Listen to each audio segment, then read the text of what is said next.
Capítulo 8. Da emancipação da alma. Visitas espíritas entre pessoas vivas. Atos dos Apóstolos. Capítulo 2. Versículo 1. Ao se completar o dia de Pentecostes, estavam todos juntos no mesmo lugar. Versículo 2. De repente, surgiu um som do céu, semelhante ao que traz a ventania violenta, e encheu toda a casa onde estavam sentados. Versículo 3. E se tornaram visíveis línguas como de fogo, que se distribuíam para eles, e sobre cada um deles se apoderou. Os fenômenos mediúnicos ocorridos no dia de Pentecostes foram notáveis. Os pontos luminosos que a multidão percebeu sobre a cabeça de cada apóstolo nos revelam o conhecido fenômeno mediúnico de efeitos físicos. Em O Livro dos Espíritos, questão 88. Os espíritos são definidos como uma chama, um clarão ou uma centelha etérea. Antes, nessa questão, somos informados de que, aos nossos olhos, os espíritos não têm uma forma. Vejamos. Não saiam de Jerusalém, mas esperem pela promessa de meu Pai, da qual lhes falei. Pois João batizou com água, mas dentro de poucos dias, vocês serão batizados com o Espírito Santo. Mas receberão poder quando o Espírito Santo descer sobre vocês. E serão minhas testemunhas, em Jerusalém e em toda a Judéia e Samária.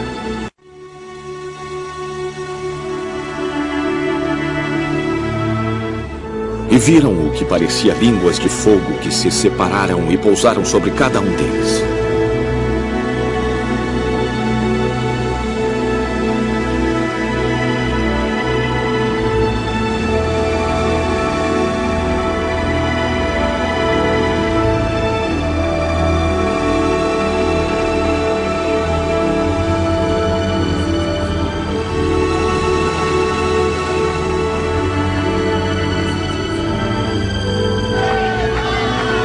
Todos ficaram cheios do Espírito Santo e começaram a falar noutras línguas conforme o Espírito os capacitava. Havia em Jerusalém judeus, homens tementes a Deus, vindos de todas as nações do mundo. Ouvindo-se este som, ajuntou-se uma multidão que ficou perplexa, pois cada um os ouvia falar em sua própria língua. Nós os ouvimos declarar as maravilhas de Deus em nossa própria língua. Atônitos e perplexos, todos perguntavam uns aos outros: Que significa isto? Então Pedro levantou-se com os 11 e em alta voz dirigiu-se à multidão. Homens da Judeia e todos os que vivem em Jerusalém, deixe-me explicar-lhes isto. Ouçam com atenção o que lhes direi. Esses homens não estão bêbados, como vocês supõem. Esta é ainda a terceira hora do dia. Pelo contrário, isso é o que foi predito pelo profeta Joel. Nos últimos dias, diz Deus, derramarei o meu espírito sobre todos os povos. Os seus filhos e as suas filhas profetizarão. Os jovens terão visões. Os velhos terão sonhos.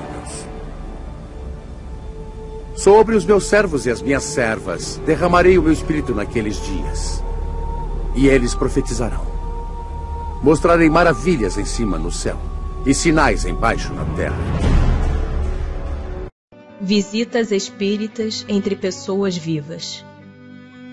Do princípio da emancipação da alma, parece decorrer que temos duas existências simultâneas: a do corpo, que nos permite a vida de relação ostensiva, e a da alma, que nos proporciona a vida de relação oculta. É assim? No estado de emancipação, prima a vida da alma. Contudo, não há verdadeiramente duas existências. São antes duas fases de uma só existência, porquanto o homem não vive duplamente. Podem duas pessoas que se conhecem visitar-se durante o sono? Certo. E muitos que julgam não se conhecerem costumam reunir-se e falar-se. Podes ter, sem que o suspeites, amigos em outro país. É tão habitual o fato de ir desencontrar-vos durante o sono com amigos e parentes, com os que conheceis e que vos podem ser úteis, que quase todas as noites fazeis essas visitas. Que utilidade podem elas ter se as esquecemos? De ordinário, ao despertardes, guardais a intuição desse fato, do qual se originam certas ideias que vos vêm espontaneamente, sem que possais explicar como vos acudiram. São ideias que adquiristes nessas confabulações. Pode o homem, pela sua vontade, provocar as visitas espíritas? Pode, por exemplo, dizer, quando está para dormir, quero esta noite encontrar-me em espírito com fulano, quero falar-lhe para dizer isto. O que se dá é o seguinte: adormecendo o homem, seu espírito desperta, e muitas vezes nada disposto se mostra a fazer o que o homem resolvera, porque a vida deste pouco interessa ao seu espírito uma vez desprendido da matéria. Isto com relação a homens já bastante elevados espiritualmente. Os outros passam de modo muito diverso a fase espiritual de sua existência terrena. Entregam-se às paixões que os escravizaram ou se mantêm inativos.